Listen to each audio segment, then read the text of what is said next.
Ce qui, il y a seulement quelques décennies, était une course pour construire les colosses des airs semblent aujourd'hui aller dans la direction opposée. Des modèles emblématiques comme le Boeing 747 ou l'Airbus A380, symbole de la puissance technologique et du luxe dans les cieux, disparaissent peu à peu, remplacés par des appareils plus petits, plus légers et plus efficaces. Mais ce n'est pas une coïncidence ni une mode passagère. C'est le résultat d'une transformation profonde dans l'industrie de l'aviation commerciale.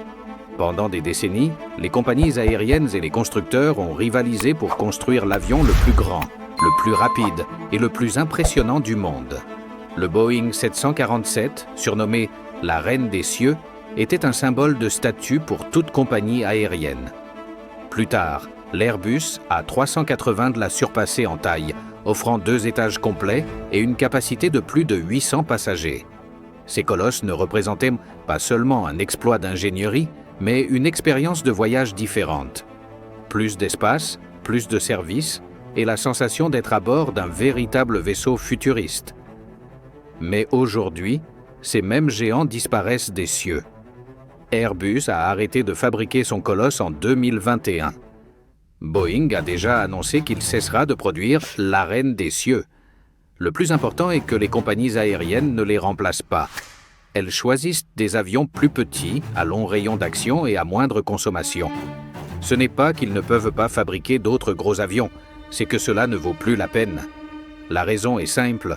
Les très gros avions nécessitent des routes spécifiques, des aéroports adaptés pour les accueillir et une demande très élevée de passagers pour être rentables.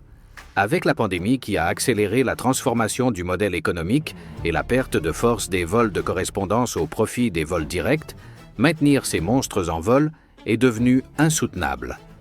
Dans l'aviation commerciale, chaque décision est dictée par un principe clé, l'efficacité. Un avion ne doit pas seulement voler, il doit le faire en consommant le moins possible de carburant, avec le moins d'escales et en remplissant le plus grand pourcentage de sièges. Dans ce jeu, les avions plus petits et modernes gagnent. Plutôt que de remplir un énorme avion avec des centaines de personnes et de voler d'un hub central à un autre, les compagnies préfèrent maintenant opérer plusieurs vols avec des avions plus petits et efficaces, capables de connecter des villes intermédiaires sans passer par les grands aéroports congestionnés. Ce changement structurel n'est pas temporaire, il redéfinit le présent et le futur de l'aviation commerciale. Prenons l'exemple du Boeing 787 Dreamliner ou de l'Airbus A350.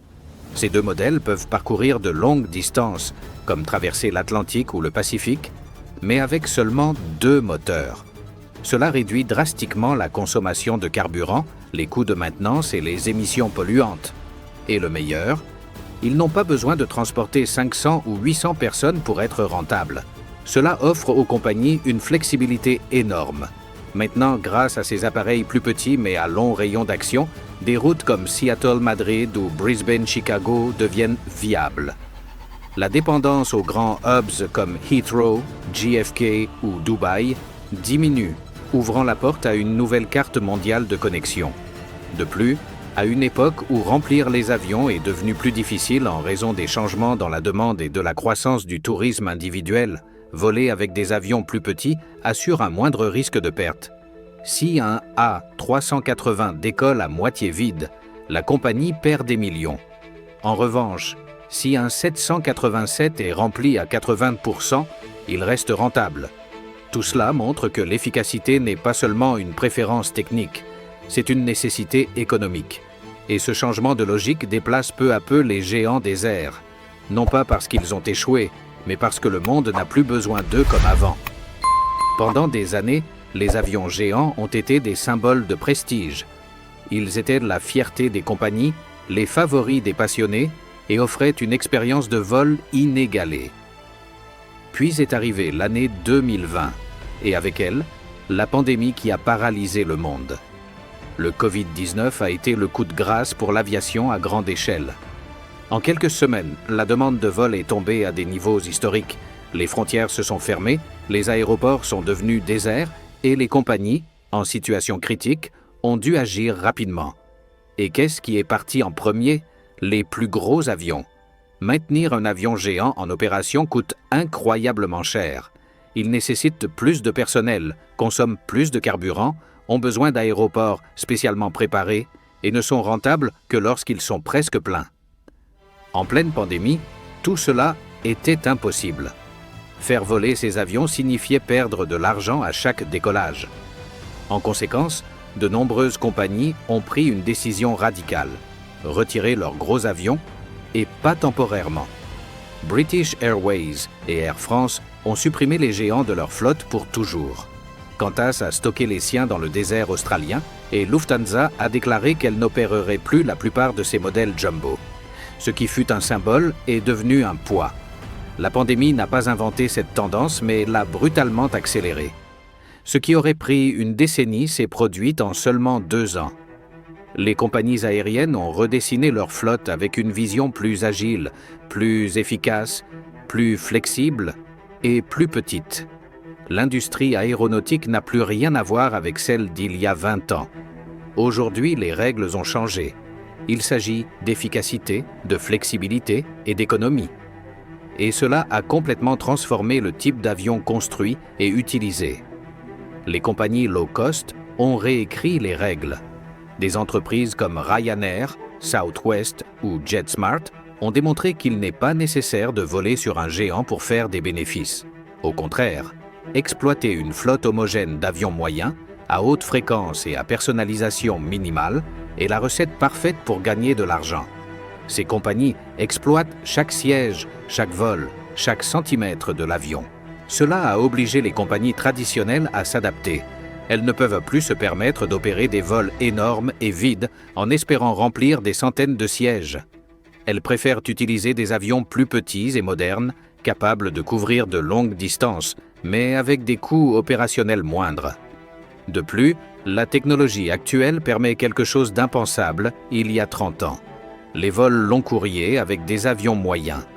Le concept de « hub and spoke », où les passagers se concentraient dans de grands aéroports pour ensuite se connecter, est remplacé par des vols point à point. Il est désormais plus facile de voler directement depuis des villes moyennes sans passer par des aéroports congestionnés. Et pour cela, on n'a pas besoin d'un avion énorme. On a besoin d'un avion polyvalent. Le business a changé, et avec lui, les avions aussi. Il ne s'agit pas seulement de nostalgie.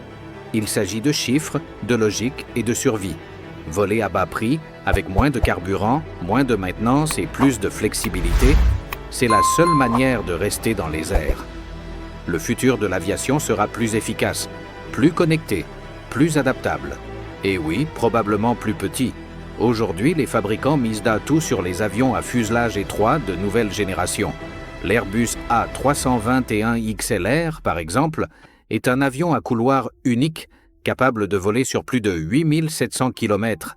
C'est presque la distance entre Madrid et Buenos Aires. Et il le fait avec une consommation de carburant réduite, des coûts opérationnels plus bas et la possibilité d'atterrir dans des aéroports où les géants n'entrent tout simplement pas. La clé n'est pas combien de passagers il peut transporter, mais combien de routes il peut couvrir de façon rentable. Le futur se construit avec des centaines d'avions moyens qui opèrent sans arrêt. Et cela change tout. De plus, l'avenir est aussi dans la numérisation et les matériaux intelligents. Les nouveaux avions sont remplis de capteurs qui surveillent chaque composant en temps réel.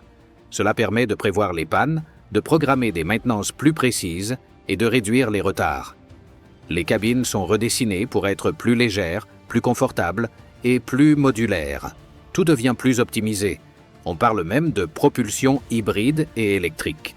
Bien que ce soit encore à ses débuts, de nombreuses start-up et géants comme Airbus et Boeing expérimentent avec des avions régionaux totalement électriques ou à systèmes hybrides. Ils sont petits, oui, mais ils pourraient révolutionner les vols courts et réduire les émissions. Donc oui, les avions du futur seront plus petits, mais pas moins impressionnants. Et surtout, mieux adaptés au monde à venir. Et dans ce monde à venir, au cœur du sujet, il y a ce qui fait tourner ce business, les passagers. Pendant des décennies, prendre l'avion était un événement spécial. Mais ce monde n'existe plus. Aujourd'hui, le passager moyen veut 3 choses, un prix bas, la ponctualité et plus d'options horaires.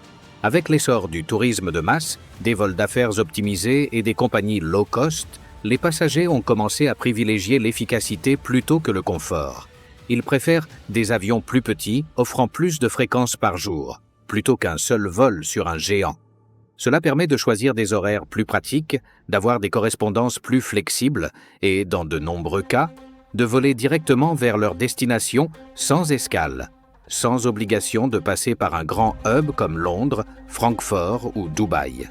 Et c'est de l'or pour les passagers. Le passager moderne ne recherche pas le luxe, mais la praticité. Et cela pousse les compagnies à changer leur flotte. Ce n'est pas une décision nostalgique, c'est une décision commerciale. Les avions plus petits ne sont pas seulement moins chers à exploiter, ils s'adaptent mieux à ce que le monde actuel demande. Pendant des décennies, les avions géants ont été des symboles de prestige et d'ambition. Mais aujourd'hui, cette ère touche à sa fin. Les compagnies ne veulent plus être les plus grandes. Elles veulent être les plus rentables. Et les géants, malheureusement, ne s'intègrent pas dans cette vision. Les rares qui volent encore le font parce qu'ils restent utiles sur certaines routes spécifiques. Mais chaque année, ils sont de moins en moins. Et il n'y aura pas de successeur.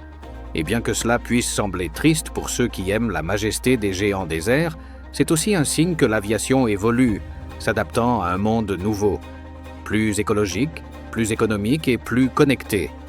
Maintenant, dis-moi, préfères-tu voler sur un monstre ou sur un avion plus petit qui t'emmène directement, sans escale ni complications? Laisse ta réponse dans les commentaires et n'oublie pas de liker.